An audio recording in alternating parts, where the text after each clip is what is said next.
In this episode I'm going to build a serpentine. Now you need to know what size to have, what scale your tracks are, and how to build the structure out of circles and semicircles. So let's begin with some copper circles, and what you want to do is to butt them up against each other in whatever shape you want your serpentine to be. Solder them all together, and then using some snips cut the entire structure in half and move the one half away from the other. Then you can reposition the two halves in such a way that you get this beautiful serpentine shape. Then you've got to build the in track and the out track, and once you've done that you can actually start to test it by running a ball all the way down, and in this case it's going downhill from left to right. It's a really good idea to angle each side of the structure towards each other because that helps keep the balls in the middle. So the first thing to do is to decide exactly what diameter of copper circle I need to make. So let's do some trials and find that out.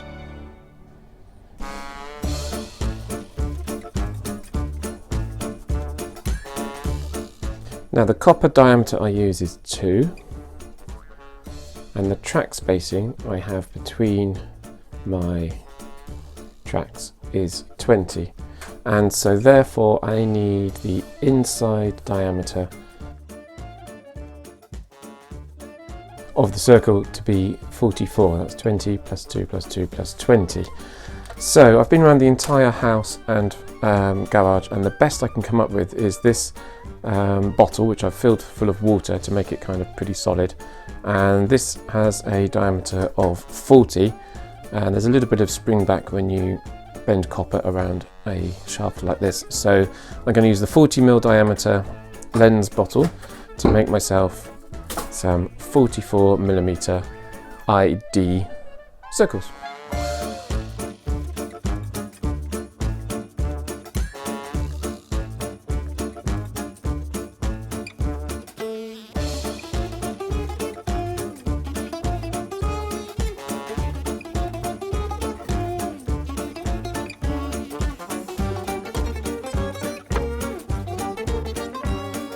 So it looks like I'm going to do a straight one. The alternative is to do a curved one that goes around here, but I think that's not going to work as well.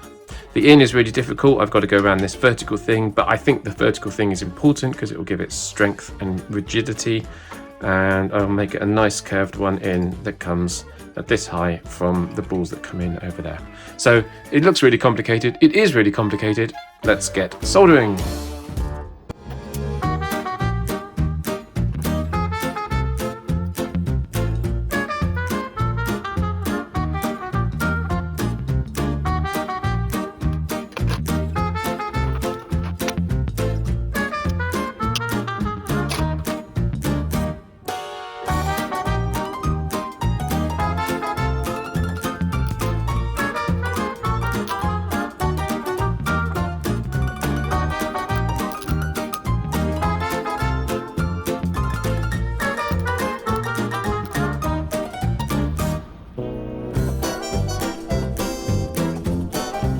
Right, so here we have freshly joined serpentine. This is the angle that you can see I was talking about, where I've got this one and this one pointing down towards each other.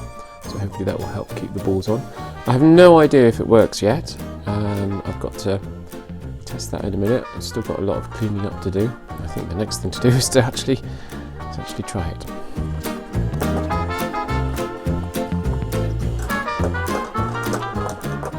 Ooh, yes, come and have a look.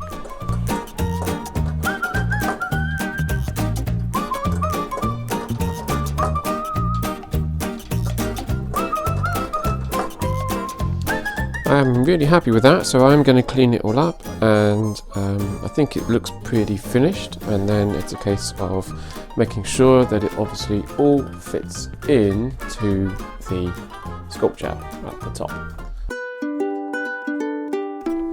So I've got it very roughly set up on some wood at the moment.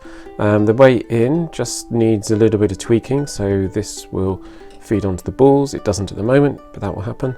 And you just got to get the speed right and the turn right and the angle right. You don't want them shooting out here. going down a nice angle here, and then this bottom bit, it's getting really complicated here, so I think I'm going to do one more turn and take this round to the left of this upright. Don't quite know yet, but I'm going to get it in. Anyway, here's a ball. Let's check it works. Sweet.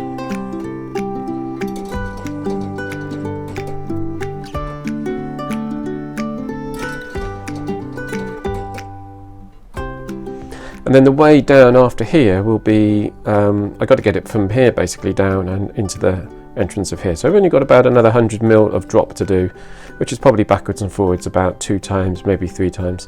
And I really don't know what's going to happen on the way yet. Just looking at this a little bit more closely, I reckon I could get the ball to go through this gap. I mean, I don't know if I need to. So all I need to do is make sure that this tipping mechanism from the ball trap is able to move. It's a bit tight. Do you know, I don't know what I'm going to do. I don't know if I'm going to make it. What I'm going to do, first of all, though, I think is, do this side first. I'm going to get this side all attached, and then we'll see what happens on that side later.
So as you can see, I've got most of the track work complete, apart from the middle section.